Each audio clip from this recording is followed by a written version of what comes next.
ಎಲ್ಲರಿಗೂ ನಮಸ್ಕಾರ ಸ್ನೇಹಿತರೆ, ಎಲ್ಲರಿಗೂ ಕೂಡ ವೆಲ್ಕಮ್ ಬ್ಯಾಕ್ ಟು ಸಖತ್ ಸಮಾಚಾರ ಕನ್ನಡ ಯೂಟ್ಯೂಬ್ ಚಾನಲ್ಗೆ ನಿಮಗೆಲ್ಲರಿಗೂ ಪ್ರೀತಿಯ ಸ್ವಾಗತ. ಸ್ನೇಹಿತರೆ ಬಿಗ್ ಬಾಸ್ ಕನ್ನಡ ಸೀಸನ್ ಶುರುವಾಗಿ ಈಗ 13ನೇ ವಾರ ಕಂಪ್ಲೀಟ್ ಆಗಿ 14ನೇ ವಾರಕ್ಕೆ ಅದ್ದೂರಿಯಾಗಿ ಕಾಲು ಇಟ್ಟಿದಂತಾನು ಹೇಳ್ಬೋದು. ಸ್ನೇಹಿತರೆ, ಈ 14ನೇ ವಾರದಲ್ಲಿ ನಿಮಗೆಲ್ಲರಿಗೂ ಕೂಡ ಗೊತ್ತಿರೋ ಹಾಗೆ ಬಿಗ್ ಬಾಸ್ ಮನೆಯಲ್ಲಿ 9 ಜನ ಕಂಟೆಸ್ಟೆಂಟ್ಗಳು ಉಳಿದುಕೊಂಡಿದ್ದಾರೆ. ಸ್ನೇಹಿತರೆ, 9ನೇ ವಾರದ ನಾಮಿನೇಷನ್ ಪ್ರಕ್ರಿಯೆ ಕೂಡ ಮುಕ್ತಾಯಗೊಂಡಿದೆ. ಸ್ನೇಹಿತರೆ, ಈ ವಾರ ಯಾರ್ಯಾರೆಲ್ಲ ನಾಮಿನೇಟ್ ಆಗಿದ್ದಾರೆ ಅನ್ನುವಂಥ ವಿಚಾರವನ್ನು ಕೂಡ ನಾನು ಆ ವಿಡಿಯೋದಲ್ಲಿ ನಿಮಗೆ ತಿಳಿಸ್ಕೊಟ್ಟಿದ್ದೇನೆ. ಸ್ನೇಹಿತರೆ, ಯಾರ್ಯಾರೆಲ್ಲ ಹೋಗಿ ನೋಡಿ ಅಂತ ಕೇಳ್ಕೊಳ್ತೀನಿ. ಸ್ನೇಹಿತರೆ, ಈ ಒಂದು ವಿಡಿಯೋದಲ್ಲಿ ಈ ವಾರ ಅಂದರೆ 14ನೇ ವಾರದಲ್ಲಿ ಬಿಗ್ ಬಾಸ್ನ ಒಂದು ನಾಮಿನೇಷನ್ ಪ್ರಕ್ರಿಯೆಯಿಂದ ಪಾರಾಗಿ ಈ ವಾರ ಸೇವ್ ಆಗಿರುವಂತಹ 3 ಜನ ಕಂಟೆಸ್ಟೆಂಟ್ಗಳು ಯಾರು ಎಂಬುದರ ಬಗ್ಗೆ ನಾನು ಈ ವಿಡಿಯೋದಲ್ಲಿ ನಿಮಗೆ ತಿಳಿಸ್ಕೊಡ್ತಾ ಹೋಗ್ತೇನೆ. ಸ್ನೇಹಿತರೆ, ಅದಕ್ಕೋಸ್ಕರ ನಮ್ಮ ಚಾನಲ್ಗೆ ನೀವಿನ್ನೂ ಸಬ್ಸ್ಕ್ರೈಬ್ ಮಾಡ್ಕೊಂಡಿಲ್ಲ ಅಂದರೆ ಎಲ್ಲರೂ ಕೂಡ ಚಾನಲ್ಗೆ ದಯವಿಟ್ಟು ಸಬ್ಸ್ಕ್ರೈಬ್ ಮಾಡ್ಕೊಳ್ಳಿ.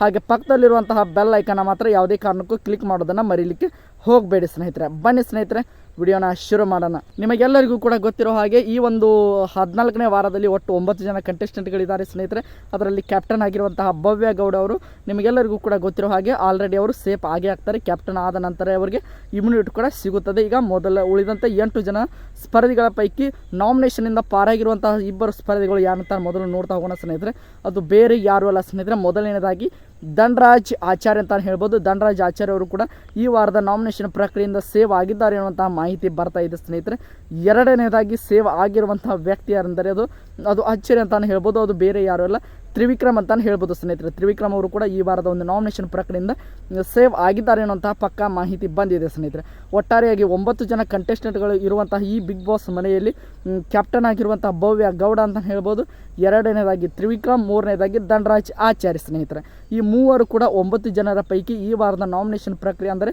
14ನೇ ವಾರದ ನಾಮಿನೇಷನ್ ಪ್ರಕ್ರಿಯೆಯಿಂದ ಸೇವ್ ಆಗಿದ್ದಾರೆ ಅನ್ನುವಂತಹ ಪಕ್ಕಾ ಮಾಹಿತಿ ಬಂದಿದೆ. ಸ್ನೇಹಿತರೆ, ಇನ್ನು ಉಳಿದಂತೆ ಆಗಿರೋ 6 ಜನ ಕಂಟೆಸ್ಟೆಂಟ್ಗಳು ಅಂತ ಹೇಳ್ಬೋದು. ಅದರಲ್ಲಿ ರಜತ್ ಆಗಿರ್ಬೋದು, ಅದರ ಜೊತೆಗೆ ಗೌತಮಿ ಜಾಧವ್ ಆಗಿರ್ಬೋದು, ಉಗ್ರಂ ಮಂಜು, ಮೋಕ್ಷಿತಪ್ಪ, ಈ ರಜತ್ ಕಿಶನ್, ಚೈತ್ರಾ ಕುಂದಾಪುರ ಅವರೆಲ್ಲರೂ ಕೂಡ ನಾಮಿನೇಟ್ ಆಗಿದ್ದಾರೆ ಅನ್ನೋಂತಹ ಪಕ್ಕಾ ಮಾಹಿತಿ ಬಂದಿದೆ. ಸ್ನೇಹಿತರೆ, ಐ ಹೋಪ್ ಎಲ್ಲರಿಗೂ ಕೂಡ ಈ ಒಂದು ವಿಡಿಯೋ ನಿಮಗೆಲ್ಲರಿಗೂ ಕೂಡ ಇಷ್ಟ ಆಗಿದೆ ಅಂತ ಅಂದ್ಕೊಳ್ತೀನಿ. ಇಷ್ಟ ಆಗಿದ್ರೆ ಎಲ್ಲರೂ ಕೂಡ ನಮ್ಮ ಚಾನಲ್ಗೆ ಸಬ್ಸ್ಕ್ರೈಬ್ ಮಾಡ್ಕೊಳ್ಳೋದನ್ನು ಯಾವುದೇ ಕಾರಣಕ್ಕೂ ಮರೀಲಿಕ್ಕೆ ಹೋಗಬೇಡಿ. ಸ್ನೇಹಿತರೆ, ಇದೇ ರೀತಿ ಬಿಗ್ ಬಾಸ್ ಕನ್ನಡ ಸೀಸನ್ 11ರ ಪ್ರತಿಯೊಂದು ಲೈವ್ ಅಪ್ಡೇಟ್ಗಳಿಗಾಗಿ ನಮ್ಮ ಚಾನಲ್ಗೆ ಸಬ್ಸ್ಕ್ರೈಬ್ ಮಾಡಿಕೊಂಡು ಸಪೋರ್ಟ್ ಮಾಡಿ. ಸ್ನೇಹಿತರೆ, ಮತ್ತೆ ಮುಂದಿನ ವಿಡಿಯೋದೊಂದಿಗೆ ನಿಮ್ಮ ಜೊತೆಗೆ ಸಿಗ್ತೀನಿ ಅಂತ ಹೇಳ್ತಾ ಎಲ್ಲರಿಗೂ ಕೂಡ ಧನ್ಯವಾದಗಳು. ಹೀಗೆ ಬಿಗ್ ಬಾಸ್ಗೆ ಸಂಬಂಧಿಸಿದ ಪ್ರತಿಯೊಂದು ಅಪ್ಡೇಟ್ಗಳಿಗಾಗಿ ನಮ್ಮ ಚಾನಲ್ಗೆ ಸಬ್ಸ್ಕ್ರೈಬ್ ಮಾಡಿಕೊಂಡು ಸಪೋರ್ಟ್ ಮಾಡಿ. ಮುಂದಿನ ವಿಡಿಯೋದಲ್ಲಿ ಸಿಗೋಣ. ಎಲ್ಲರಿಗೂ ಕೂಡ ಧನ್ಯವಾದಗಳು.